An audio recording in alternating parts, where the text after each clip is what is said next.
Om Swastiastu. Okay, let me introduce myself. My name is Kumar Kumana, with SIN 241303101. Okay, in this time I will present about the tax biochemistry 6 student worksheet with the topic material is photosynthesis. Okay, we have a case. A researcher observed two groups of plants. Group A was placed under high intensity light. Group B was placed in the shade. The result of the observation show group A produced more ATP and NADP hits. However, under certain condition, the increase in photosynthetic produce was not proportional to the increase in glucose production. In some plants, it was found that even though light was sufficient, glucose production remained low. The researcher suspect a limitation in the dark reaction or Calvin cycle. Jadi di sini ada kasus yaitu seorang seorang peneliti mengamati dua kelompok tanaman. Kelompok A ditempatkan di bawah cahaya intensitas tinggi. Kelompok B ditempatkan di tempat teduh. Nah, hasil pengamatan menunjukkan bahwa kelompok A menghasilkan lebih banyak ATP dan NADPH. Namun pada kondisi tertentu, peningkatan produk fotosintesis tidak sebanding dengan peningkatan produksi glukosa. Pada beberapa tanaman ditemukan bahwa meskipun cahaya cukup, produksi glukosa tetap rendah. Nah, peneliti menduga adanya keterbatasan pada reaksi gelap atau siklus Calvin. Okay, number one, the concept of photosynthesis, definition and purpose. Definition: photosynthesis is a biochemical process in which plant, algae, and some bacteria convert light energy into chemical energy in the form of carbohydrates. Main objective: synthesizing sugar or glucose as an energy source and a precursor for biosynthesis, and producing O2 as a byproduct. Ecological significance: supporting food webs and the global carbon cycle by converting CO2 into organic compound. Jadi nomor satu, konsep fotosintesis. Pengertian fotosintesis dan tujuan dari fotosintesis.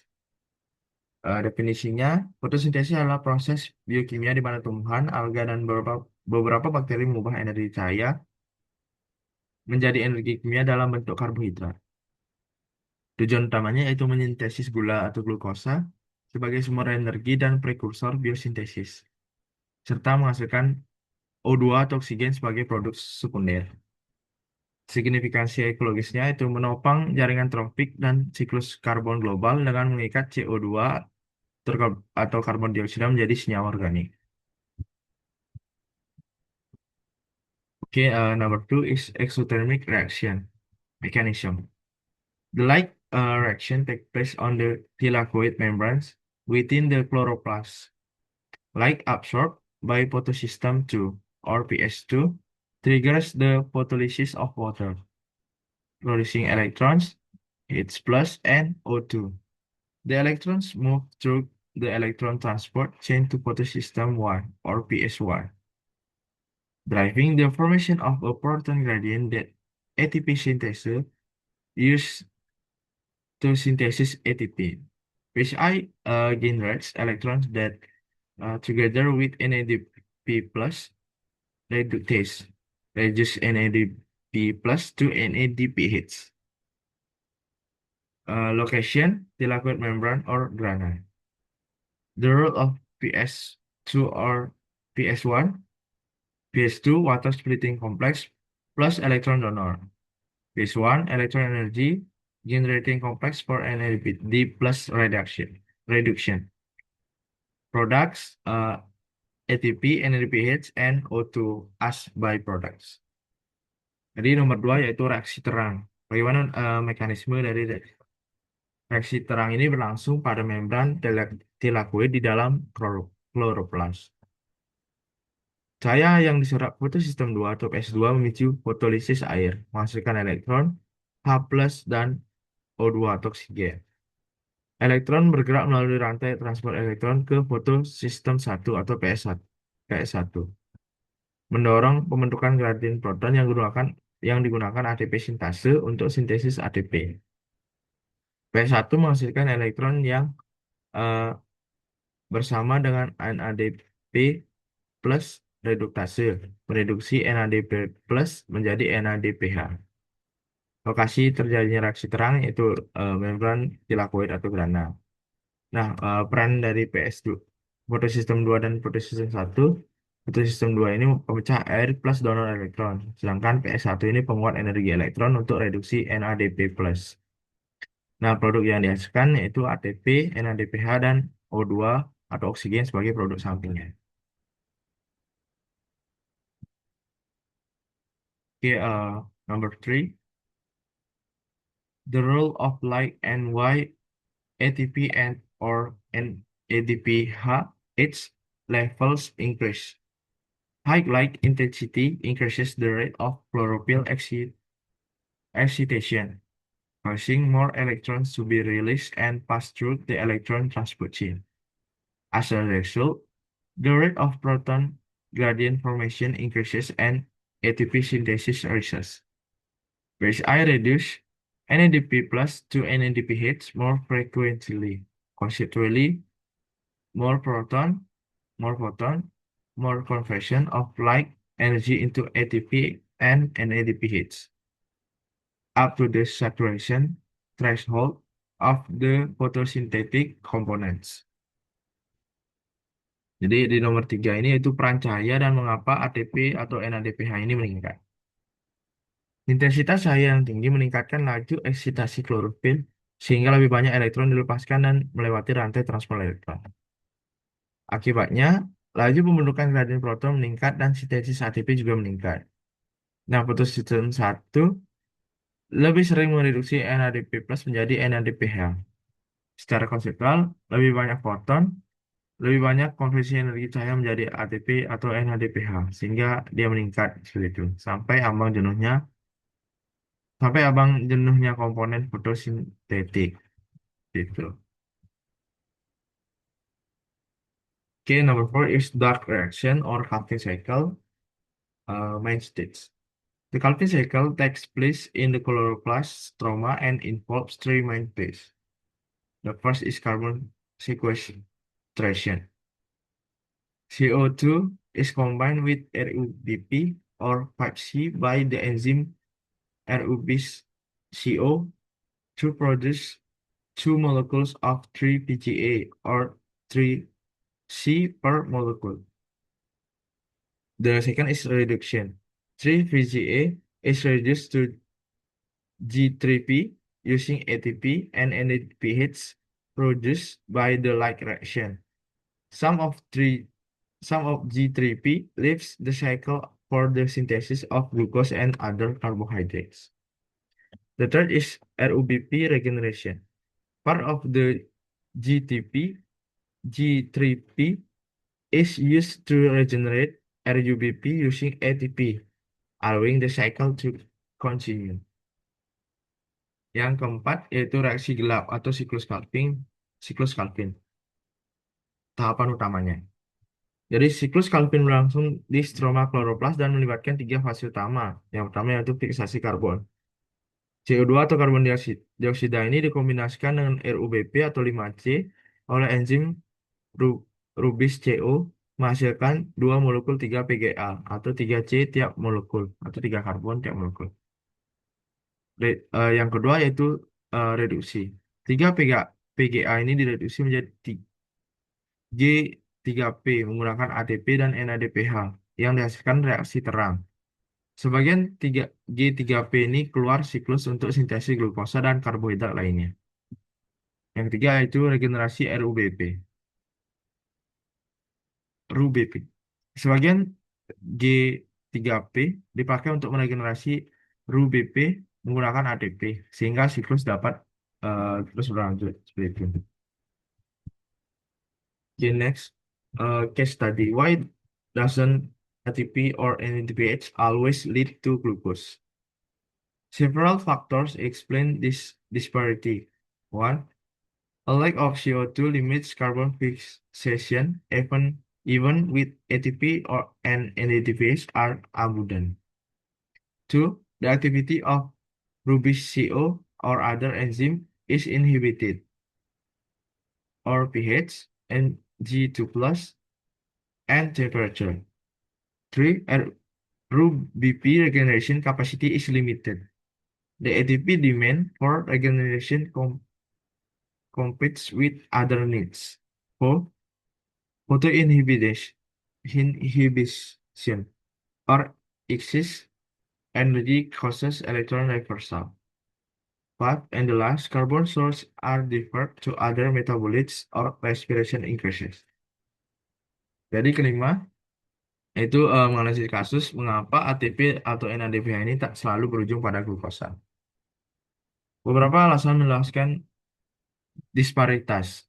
Satu, kekurangan CO2 membatasi fiksasi karbon meski ATP atau NADPH itu berlimpah.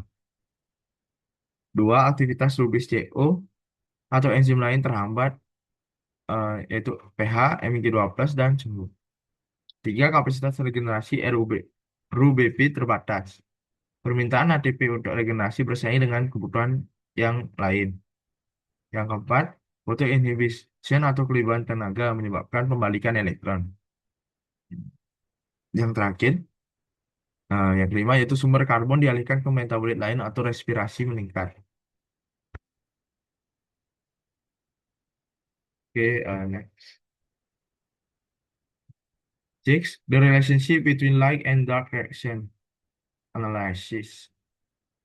The light reaction provide energy or ATP and reducing agents or NADPH. The dark reaction use both to fix CO2 and form sugar. The relationship is quantitative and causal.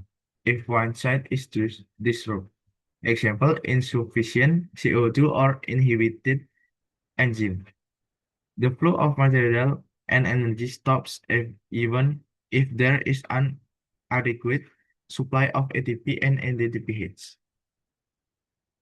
Like reaction, produce ATP and NADPH for the Calvin cycle. Calvin cycle using ATP or NADPH to fix CO2 and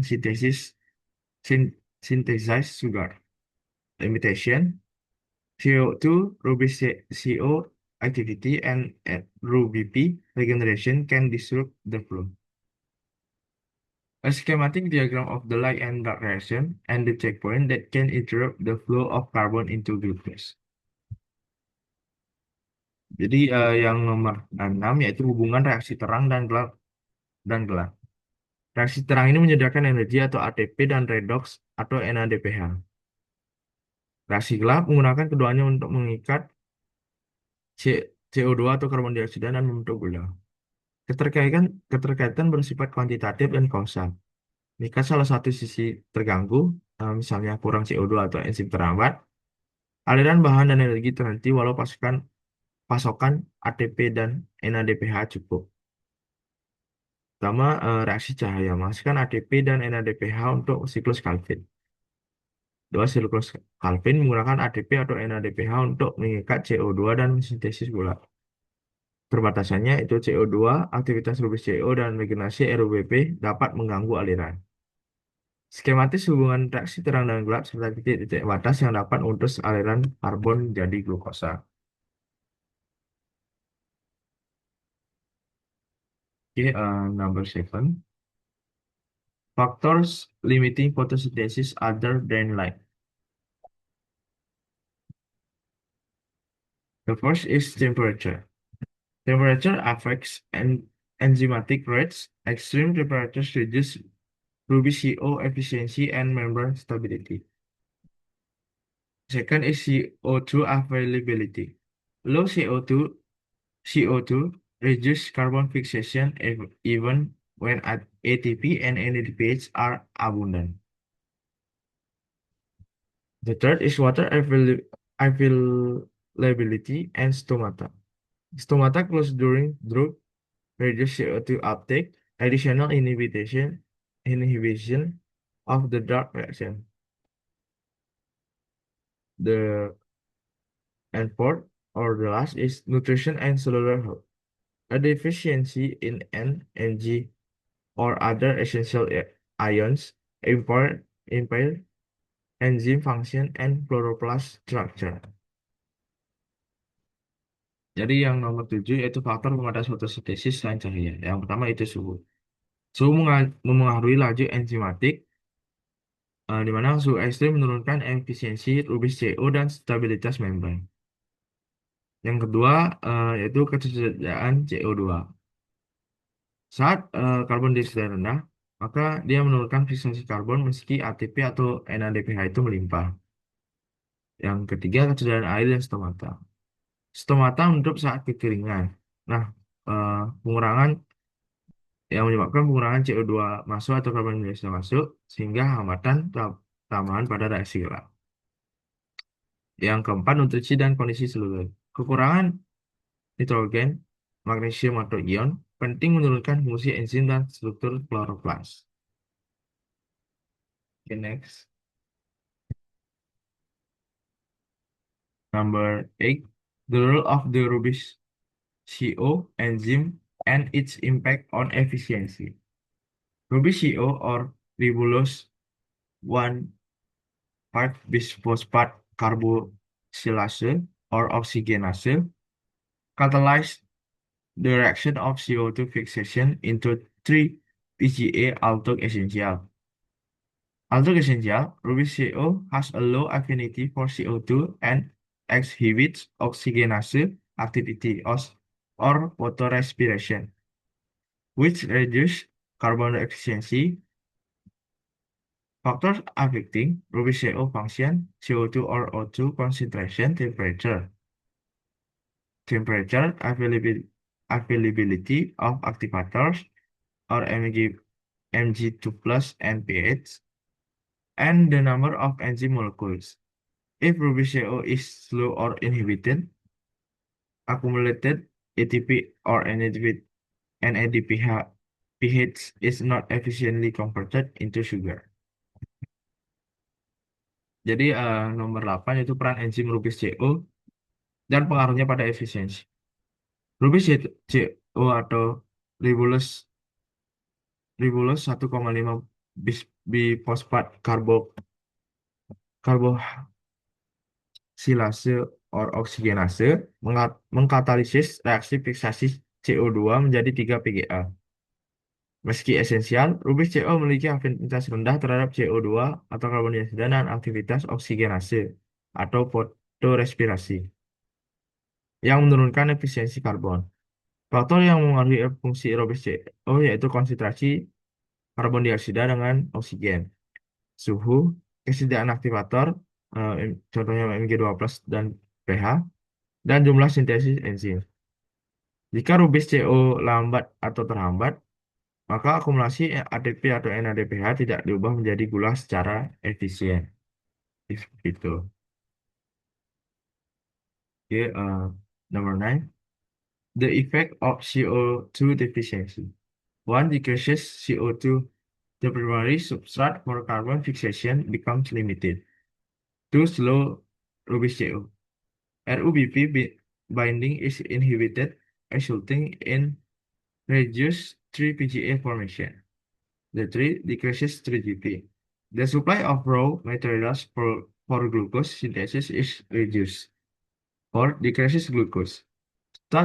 Starch production, growth, and energy storage are also affected. Jadi yang nomor 9 itu dampak kekurangan dari CO2. Yang pertama, CO2 menurun, substrat utama untuk fiksasi karbon menjadi terbatas. Yang kedua, rubis CO melambat. Peningkatan RUBP terhambat sehingga pembentukan 3-PGA berkurang. Yang ketiga, G3P turun, yang menyebabkan pasokan bahan baku untuk sintesis glukosa menjadi lebih sedikit. Yang keempat, glukosa menurun, produksi pati, pertumbuhan dan penyimpanan energi menjadi ikut terdampak.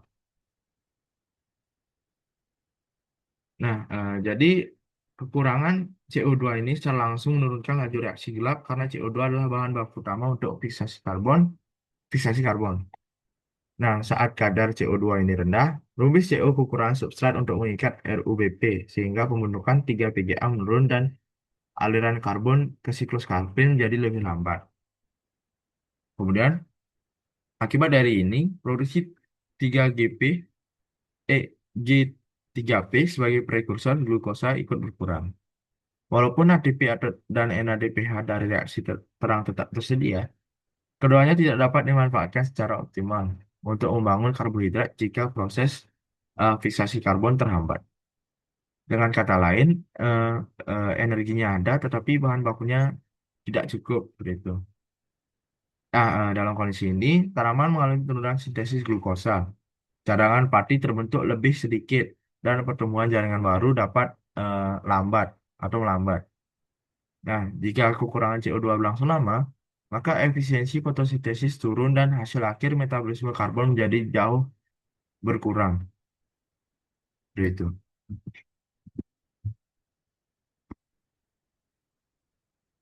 Oke, next. Metabolic integration, products of photosynthesis or glucose, and cellular respiration. Glucose produced by photosynthesis serves as a substrate for cellular respiration in the mitochondria, generating ATP for non-photosynthetic processes or growth maintenance. Maintenance. Maintenance. Some G3P is also stored as sucrose or starch. Dynamic relationship. Sugar production support respiration. Respiration provides energy when light is unavailable. Unavailable. Jadi yang ke-10 itu integrasi metabolisme, hasil fotosintesis atau glukosa dan respirasi sel. Glukosa hasil fotosintesis berfungsi sebagai substrat untuk respirasi seluruh seluler di mitokondria yang menghasilkan ATP untuk proses non-fotosintetik atau pertumbuhan atau pemeliharaan. Sebagian J3P ini J3P ini juga disimpan sebagai prosa atau padi. Nah, hubungan dinamisnya itu yaitu produksi gula mendukung respirasi dan respirasi itu menyerahkan energi saat cahaya tidak tersedia. Gitu. Okay, that's all about my presentation. Thank you, and I'm end with Parang Santi. Om Santi, Santi, Santi. Oh, thank you.